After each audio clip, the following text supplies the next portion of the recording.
জুলাই সনদ দেওয়ার জন্য বিড়ম্বনা হবে, কোনো তালবাহানা চলবে না। শ্রমজীবী মানুষ, প্রান্তিক জনগণ, আমাদের রিক্সাওয়ালা ভাইয়েরা, আমাদের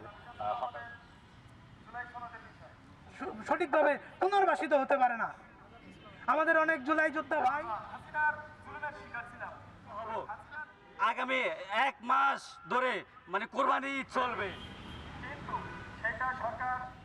এনসিবি, জামাত, অন্যান্য যারা দল আছে তারা মধু খাবে আমাদের রক্তের উপর দিয়ে, আমাদের জুলাই সনদ নিয়ে তারা তালবাহনা করবে, এটাও আমরা কখনো হতে দিব না।